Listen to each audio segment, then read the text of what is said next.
Brasil começou lá por Cabral, é o que vale para nós, em 1500.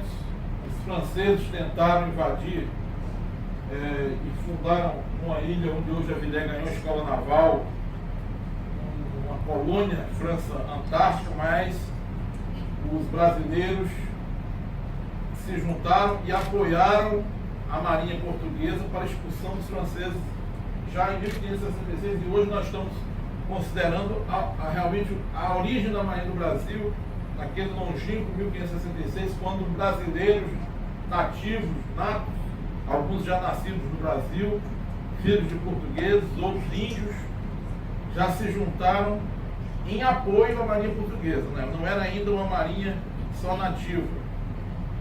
Os franceses voltaram em 1614 e em 1614 aí sim houve uma força comandada por um brasileiro, Jerônimo de Albuquerque, que aí sim fez uma primeira combate aos franceses já no Maranhão.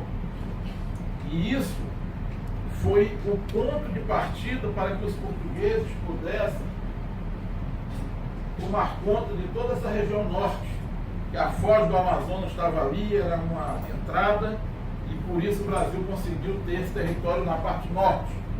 Depois vieram as entradas e bandeiras pelo sul e sudeste, mas no início aqui, e aqui foi uma força só de elementos nativos, naval, força naval.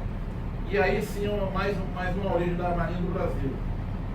Em 1808, pela inteligência, pelo gênio de Dom João VI, uma saída estratégica que hoje é estudada por todos os países, como é que a pessoa teve aquela ideia de transmigrar todo o reino para o Brasil e deu origem ao Reino Unido e deu origem à Marinha do Brasil oficialmente.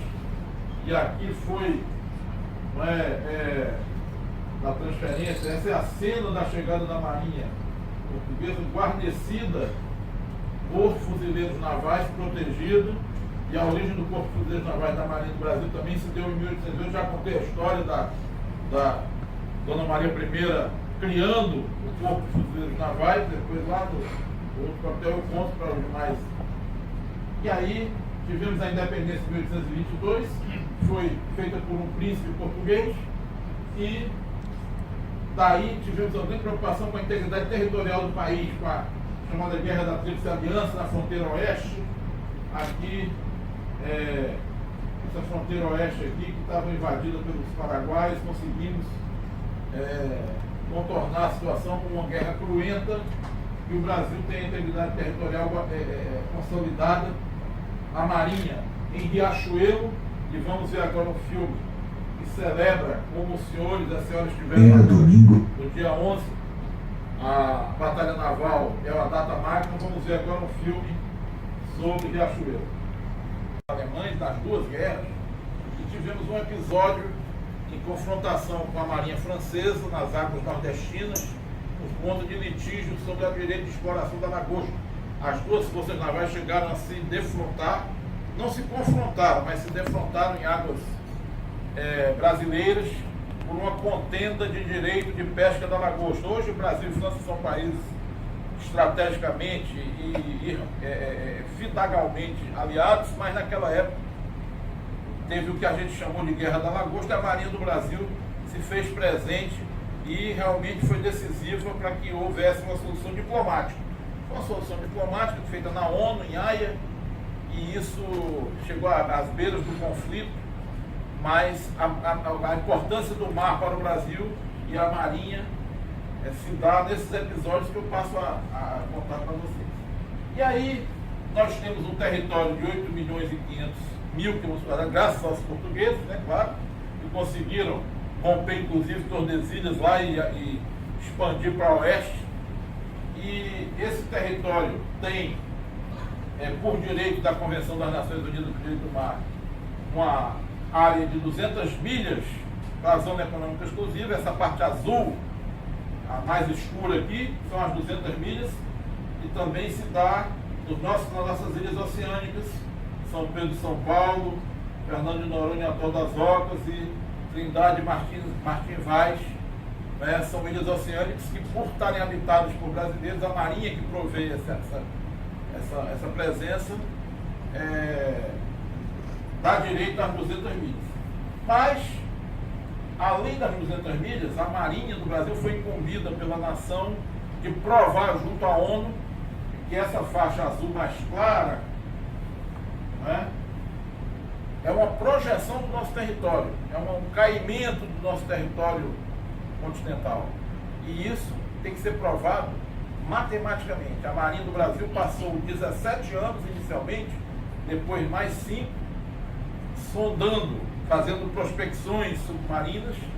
Foram cerca de 360 mil quilômetros de perfil submarino durante 17 anos.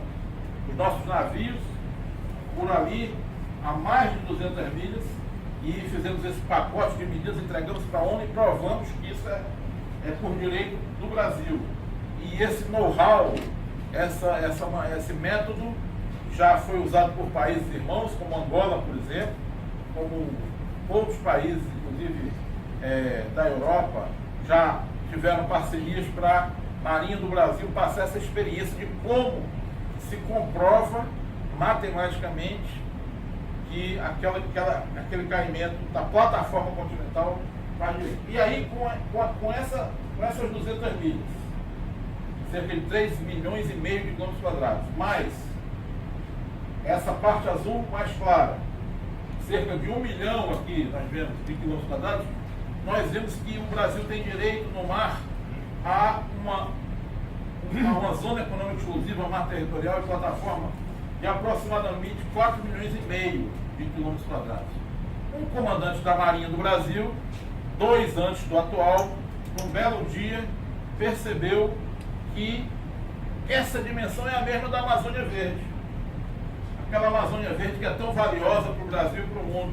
E ele batizou-a de Amazônia Azul, registrou a marca, e isso é uma maneira que a Marinha do Brasil tem para mostrar ao povo brasileiro mesmo que, olha, vocês vão para uma só praia e cerveja e futebol na beira da praia.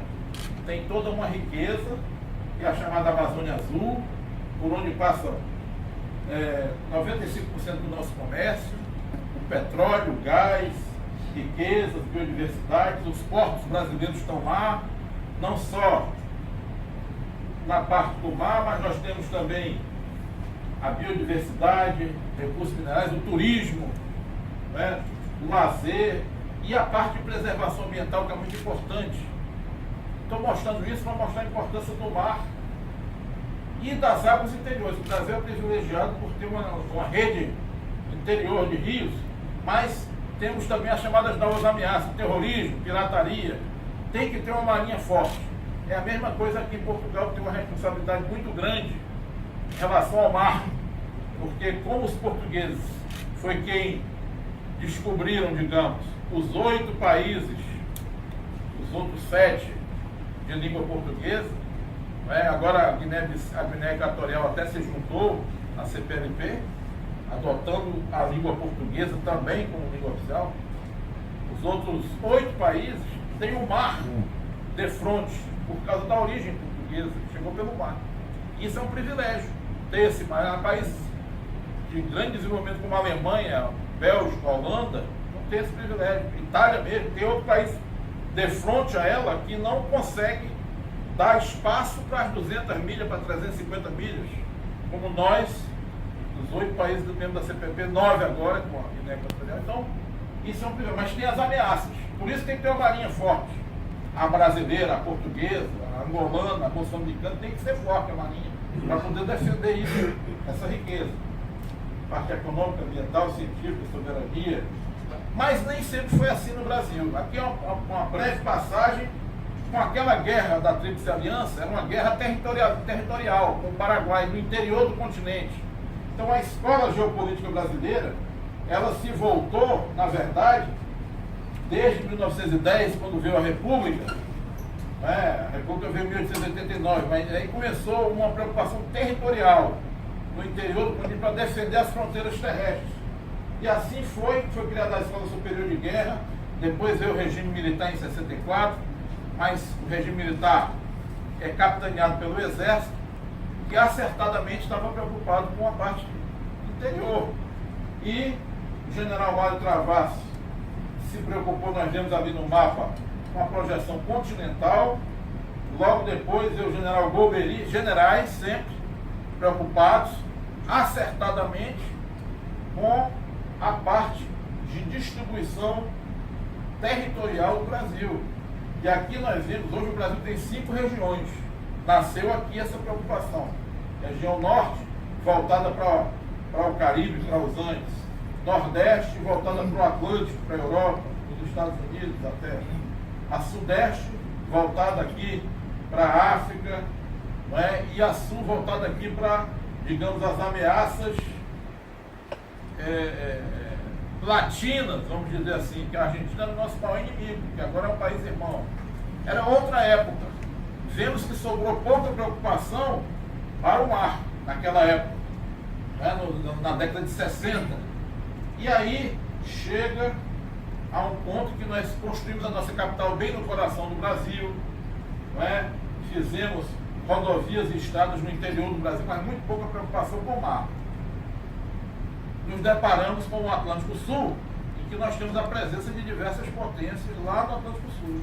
Ao mesmo tempo que nós temos, não aparece Portugal aqui, mas Portugal foi ontem ao Cabo da Roca, né?